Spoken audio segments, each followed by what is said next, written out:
Hello. पिछले video में आपने पढ़ा था ट्रांसलोकेशंस और फ्लोइम ट्रांसलोकेशन। अधूरा वीडियो था, उसमें कुछ जो है पूरी प्रोसेस है उसको मैं एक डायग्रामेटिक आपको शो करना चाहता हूँ। जैसे for example these are the mesophyll cells. Okay, mesophyll cells, those cells where photosynthesis take place. Then glucose is formed, then glucose is changed into sucrose. तो सेल्स के अंदर क्या फॉर्मेशन हुआ? Sucrose. Sucrose is osmotically very active molecules. Then what happened?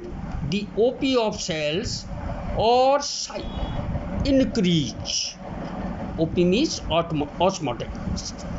What happened? The endoosmosis take place. Then the TP of mesophyll cells rise.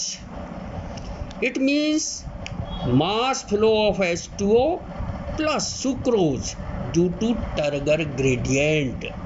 तो इसकी वजह से sucrose और पानी का क्या होता है? फ्लो होता है.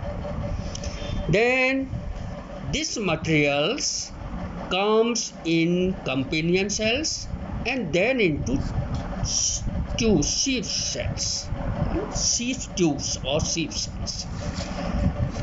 It means water come in sieve tube cell from xylem and increase Turger pressure gradient. So the sucrose come to root cells and convert into starch and the energy or get consumed in respiration. तो this is called phloem unloading. पानी की जो entry ऊपर हुई थी इसको कहते हैं फ्लोएम लोडिंग. जब जो सुक्रोज है किस में कन्वर्ट हो गया? स्टार्च के अंदर. What happened? स्टार्च कैसे है? ऑस्मोटिकली इनएक्टिव है. Then decrease in OP. OP osmotic pressure decrease होगा रूट सेल्स का. H2O move out from root xylem. तो this whole process is called translocation in brief.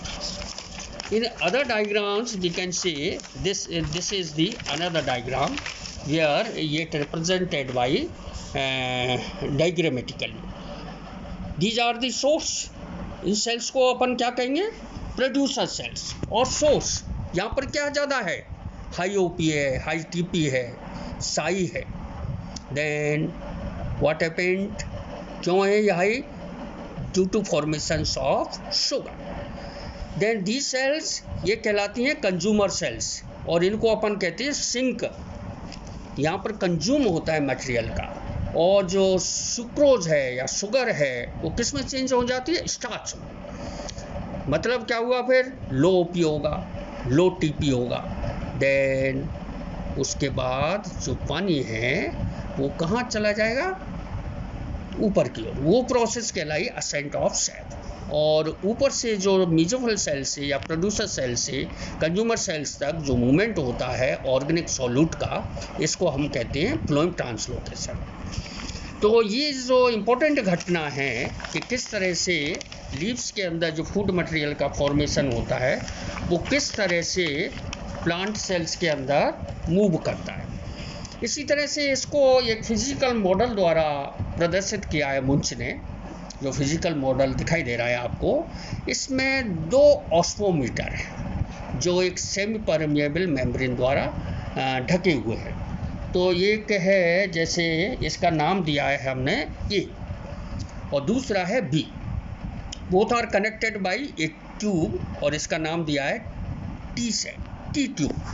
ये एक है जिसके अंदर वाटर भरा हुआ है, वाटर मॉलिक्यूल्स भरे हुए हैं.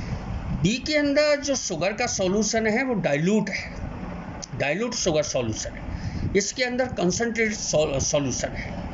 तो इसका मतलब ये हुआ कि ये सोर्स है, इसको सोर्स मान लिया जाए और इसको सिंक मान लिया जाए. तो by the process of osmosis इस ए के अंदर अधिक मात्रा में पानी का एंडोस्मोसिस होगा और इसकी बदौलत ए से बी की ओर लगातार पानी का अवगमन होगा और ये क्रिया जब तक होती रहेगी जब तक कि साम्यावस्था स्थापित न हो जाए।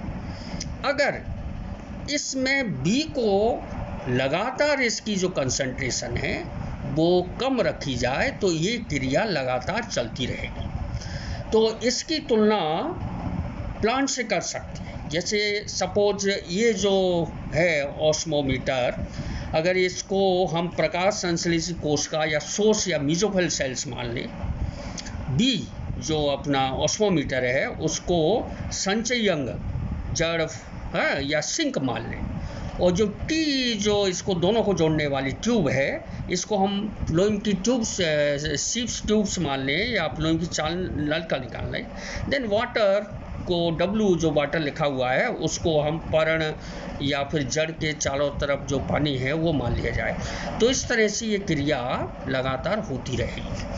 तो कहने का मतलब ये है कि एक फिजिकल मॉडल को किस तरह से रिप्रेजेंट करते हुए इस ट्रांसलोकेशन की प्रक्रिया को समझा जा सकता है। Thank you. ओके।